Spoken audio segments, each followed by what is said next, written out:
Hey, beautiful souls. Welcome to Signals and Standards with Suzie, the show where we decode mixed messages, raise the bar, and serve up real talk with a side of empowerment. I'm your host, Suzie, your go-to for truth bombs, clarity, and the kind of tough love that gets you unstuck and back in the driver's seat of your life. Together, let's turn those signals into action.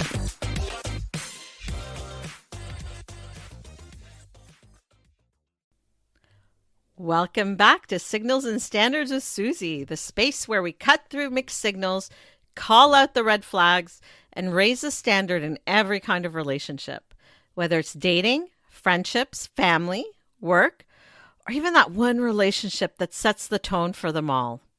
The one with yourself. I'm Suzie, your empowerment coach and guide, here to remind you that you weren't born to keep everyone else comfortable. You were born to live fully as you. And today, we're tackling a habit that quietly drains more of your energy than you realize. People pleasing. Let's be honest. Most of us have been there, saying yes when every part of us wants to say no. Biting our tongue to keep the peace, apologizing for things that aren't even ours to own. It feels like we're avoiding conflict, but in reality, that peace comes at a cost of our self-worth. People-pleasing disguises itself as kindness, but when it's driven by fear of rejection, it's not kindness at all. It's self-abandonment, and that's where the detox comes in. Today, we're going deep. Why we fall into people-pleasing patterns, the hidden costs of staying small, how to detox from the habits that keep you stuck, and how to reclaim your voice with strength and grace without blowing up your relationships in the process. So, if you've been shrinking yourself to stay liked, this is your invitation to rise up. Grab your favorite drink, get comfortable, and let's start this detox together. Because one honest no could be the most powerful yes you've ever given yourself. So let's get started. All right, so we're going to talk people pleasing. First things first, people pleasing isn't a personality trait. It's a survival strategy.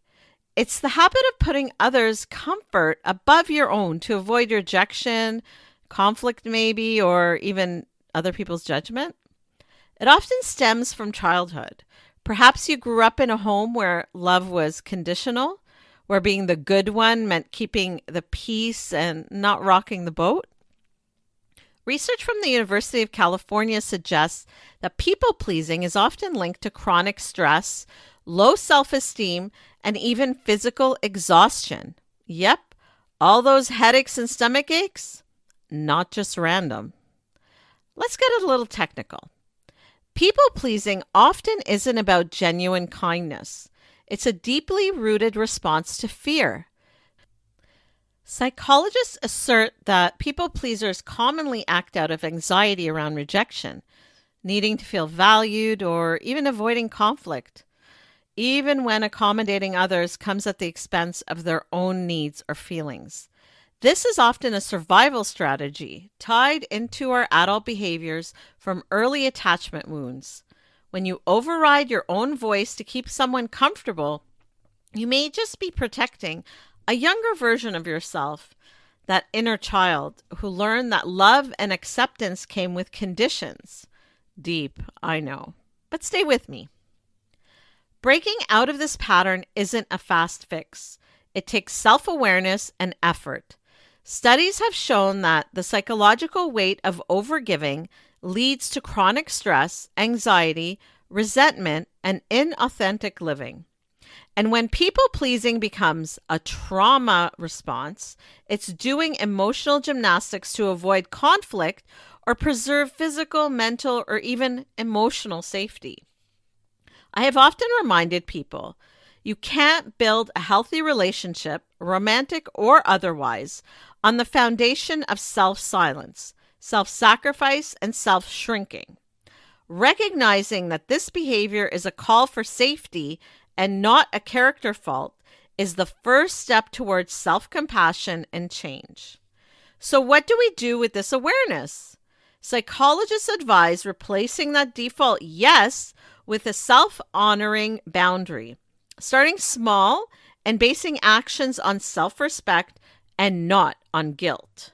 You want to ask yourself, does saying yes protect my peace, or does it just mask my discomfort? Honoring that inner voice doesn't make you a difficult person. In fact, it makes you whole. And trust me, when you stop shrinking to keep others comfortable, you open space for relationships rooted in mutual presence, authenticity, and true connection. I've said before that we mistake approval for affection and compliance for connection, but saying yes to everyone else is a no to yourself. Here are some signals you're stuck in people-pleasing mode. You apologize, even when you're not at fault. I know. For us Canadians, we can't help it. But really think about it. We do apologize a lot. You say yes and immediately regret it. You feel guilty setting boundaries. You twist yourself into a pretzel to avoid being too much. And here's the wild part.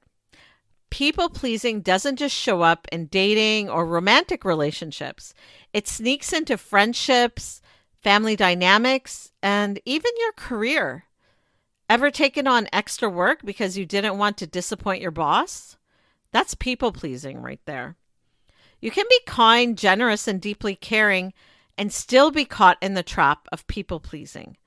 It often looks like this: doing too much, fixing what isn't yours to fix, or making sure everyone else is okay while quietly ignoring your own needs. It might even feel like love, connection, or loyalty, but underneath it all, it's often fear. Fear of disappointing someone, of losing approval, of being seen as too much or even not enough. But let's be real. Constantly managing other people's comfort while neglecting your own truth, that's not emotional intelligence. That's emotional overfunctioning, and it comes at a cost. So what's underneath this need to please? Fear of rejection? Desire for control? If they like me, they won't hurt me kind of thing? Learned behavior from childhood? But the cost? Burnout, resentment, emotional disconnection from yourself. All really horrible stuff. Let me make it plain. People-pleasing is the enemy of authenticity. And if they only like the version of you that says yes to everything, they don't love you. They love their comfort. For me, realizing that someone from my past was in love with the idea that I was in love with them, not actually in love with me personally, was one of the biggest eye-openers I ever had. And that was a huge lesson learned. So how do you detox from this behavior? You pause before you say yes. Ask yourself, am I choosing this from love or fear? Practice saying no out loud with no excuses. Say it now with me. No. No, no, no, no. Remember, saying no isn't rude. It's a complete sentence. And your voice, it deserves to take up space. Before we keep going, I want you to pause and really sit with this. Where in your life are you trading your peace for someone else's comfort? Where have you been saying yes when your whole body was screaming no? Now flip it. Imagine what could shift if you gave yourself permission to show up honestly, even if it ruffled feathers. What would honoring your truth look like? What would it look like today? In one small but real way. It's time for your questions. The space where your spiciest questions meet my straight up no fluff answers. And today, buckle up because we are diving headfirst into the good stuff. Don't forget, you can head over to powercoachsuzie.com to send me your questions anytime. So let's get started. Here's our first question. I'm always the one adjusting for my friends, my boss, even my partner. How do I stop being a doormat without becoming the difficult one? Oh, I feel this deeply. And if you're nodding along right now, know this. You're not broken. You're conditioned. And also, you're not alone. Many of us, especially those raised to be nice, were taught early on that love is earned through accommodation. That if we make life easier for everyone else, we'll be liked. But here's the truth that no one teaches us. People pleasing is not peacekeeping. It's self-neglect wearing a smile. Psychologically speaking, this often ties into fawn trauma response, where we appease to avoid conflict, rejection, or abandonment. It's a form of emotional survival. But what helped you survive then might be what's burning you out now.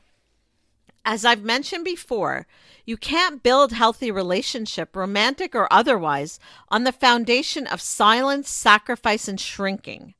It's time to start showing up with clarity, not just compliance. Let's toss this myth out. Setting boundaries doesn't make you difficult. It makes you clear. Being clear means saying, let me think about it, instead of auto-agreeing. Expressing your needs without apology or over-explaining. And respecting yourself first so others learn how to follow your lead. So you want to start small. I mean, baby steps. You don't have to jump all in to begin with. You maybe can decline a plan that you don't have the energy for without any justification. If a coworker dumps last minute work on you, say, I'm sorry, I'm at capacity right now. I can help out tomorrow. Or I just can't help out. Practice saying that doesn't work for me without softening it with guilt. If something works for you or doesn't, that's on you. Your energy is precious. So stop spending it on appeasing people who aren't even paying attention to how much you give. Remember, the people who benefit from your lack of boundaries are usually the loudest when you set them. Let them be loud. Who cares? You're choosing peace. You're not here to please anyone. Now let's go to our second question. How do I deal with guilt after saying no to someone I care about? Guilt. The people pleaser's drug of choice. I say that with love because I've been there too. Here's what psychology tells us. Guilt is an emotion that often arises not from doing something wrong, but from doing something unfamiliar. Especially if you've always been the one to say yes, to show up, to keep the peace. Saying no feels jarring, even cruel. Not because it is cruel, but because it challenges your internal programming. I once wrote that saying no doesn't make you selfish, it makes you self-aware. You cannot build a life on yes that comes from fear. Instead of letting guilt take the wheel, try this reframe. This discomfort I feel, it's not proof that I'm bad. It's proof that I am growing. When we people please, we often confuse guilt with wrongdoing. But in reality, that twinge in your chest is your nervous system learning a new pattern. Boundaries without apology. Here's the thing. You're not responsible for other people's disappointment, especially when your no is rooted in truth and care. To manage the guilt, breathe through the discomfort without rushing to make it better. Remind yourself, their feelings are valid and so are my limits. Track your progress. Notice when the guilt fades faster. That's emotional growth in action. Clarity replaces guilt over time, but you've got to give it a chance to settle in. Here's our third and final question. How do I reclaim my voice in a long-term relationship where I've always been the easygoing one? I really love this question because you know what? Reclaiming your voice isn't about becoming someone new. It's about remembering who you were before you silenced yourself. It's being you. You're being true to yourself. Being easygoing is often praised, right? Like people like people who don't give them a hard time, right? It makes you seem chill, agreeable, and low maintenance. But over time, it can be a trap, especially in long-term relationships where your role is locked in as the one who always bends, always compromises, and never makes things difficult. But let's be real. There's a big difference between being laid back and being emotionally invisible. I once wrote that when you disappear for the sake of keeping the peace, don't be surprised when no one sees you. You can't expect others to value your voice if you've been keeping it in storage. Here's the shift. Start by saying something like, I've realized I've been holding back how I really feel to keep the peace, but I'm ready to start showing up more honestly. Not to create conflict, but to connect more deeply. Then follow through. Express your opinions, even when they're different than the norm. Just do it respectfully. Say what you need, even if it hasn't been your pattern. Also set a new standard for your participation in your relationship. Psychologically, this is referred to as differentiation, the process of developing a strong sense of self within a relationship rather than losing yourself within it. And yes, it might rock the boat. Actually, it probably will. But if the relationship can't handle the full version of you, that's not failure. That's valuable information. Reclaiming your voice is an act of self-trust. You're not being selfish. You're finally being seen for who you really are. You're being true to yourself. And there's nothing more valuable than that. Be honest with yourself. Are you truly getting what you need in your connections with others? Or are you just making it easier for others to coast? Here's the truth. When you're constantly rationalizing other people's silence, excusing their hot and cold moods, or calling half-effort potential, that's not patience. In fact, that's actually self-betrayal. Experts say that people-pleasing often traps us in the waiting room of someone else's growth. Eek. That's totally mind-blowing way of putting it, right? But here's a reframe for you. You don't need to audition for anyone's love. And you definitely don't need to sit in someone's waiting room. Please, you deserve so much better. So ask yourself this. What would shift if you stopped carrying the weight of someone else's inconsistency and started standing in the clarity of your own standards? That's the kind of honesty and authenticity that changes everything. A client once told me, I say yes so much that I feel lost and don't even know what actually I want anymore. If that hits home for you, know this. It's real and you're not alone. When you're in the habit of putting everyone else's needs first, your own voice slowly fades into the background. It's like your inner GPS gets hijacked by fear. Fear of disappointing others, being seen as difficult maybe, or losing a connection altogether.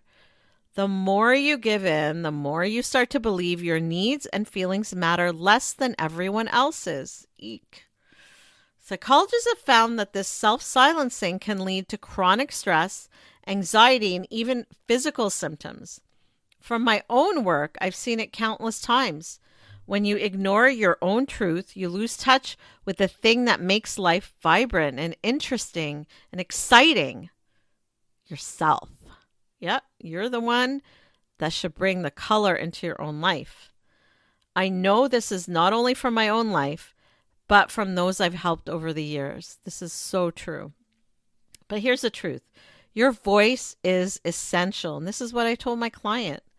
Every time you reclaim it, even just a little, you remind yourself that your presence, your feelings, and your choices matter. And they do.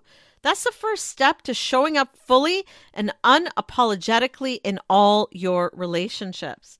So here's the radical shift that we worked on together. Before every yes, I asked my client to start asking themselves one simple but powerful question. Is this really me, or is it coming from fear or even guilt? That pause, that moment of honest reflection, became their game changer. The result? They began saying no to extra projects at work that drained their energy and creativity.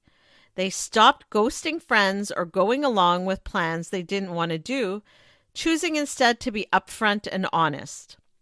They stopped dating people who only liked their agreeable version and started showing up as their whole authentic selves, attracting better people in their life. And the best part? Their confidence didn't come from being liked more. It came from liking themselves more and being more authentic, from validating themselves. Dear beautiful souls, hear me loud and clear. You can be kind and also be clear. You can care about others and also have boundaries. You can say no and still be deeply loved.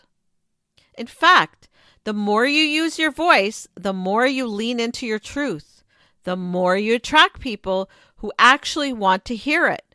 You'll be a magnet to the right people.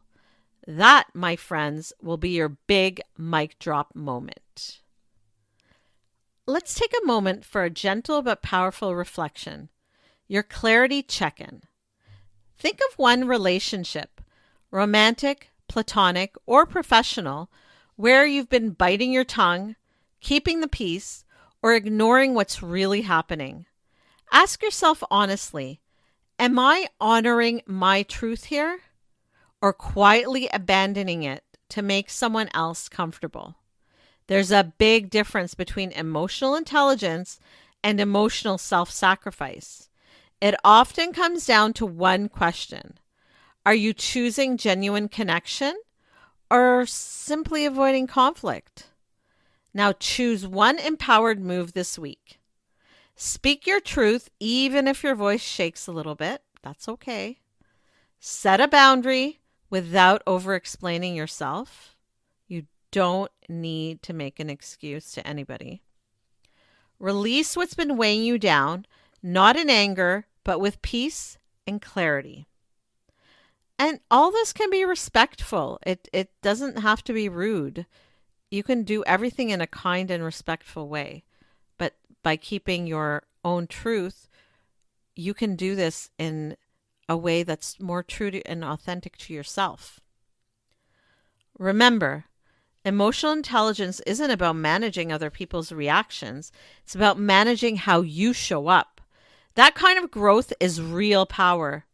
Let this episode serve as a reminder that reclaiming your voice, setting boundaries, and honoring yourself is the path to deeper connection, clarity, and lasting peace in every relationship. So, listen, it's time to stop shrinking your truth for someone else's comfort. People-pleasing is not love. It's self-sacrifice and self-silencing. And you, my friend, were not born to be silent. Here's your affirmation of the week. Say it loud, say it proud. I don't need permission to take up space. I release guilt, reclaim my voice, and I lead with truth. Again, I don't need permission to take up space. I release guilt, reclaim my voice, and I lead with truth. One more time from your chest. I don't need permission to take up space. I release guilt, reclaim my voice, and I lead with truth. That's a wrap for today's episode, beautiful souls. As you step into your week, carry this with you. Every choice you make to honor your truth, speak your voice, and respect your own boundaries adds up to real, lasting empowerment. Next week, we're diving into another empowering topic, one designed to give you practical tools and insights you can use not just today, but throughout your week and even in the bigger picture of your life. So get ready to show up for yourself in ways that matter, because the growth you create now sets the stage for everything that comes next. Until next time. For daily inspiration and practical advice, find me on social media at Power Coach Suzie. Got questions or ideas for the show? Head to powercoachsuzie.com where you can connect with me, explore the blog, or learn more about what I do. This is Suzie signing off. Until next time, keep reading the signals and never, ever lower your standards.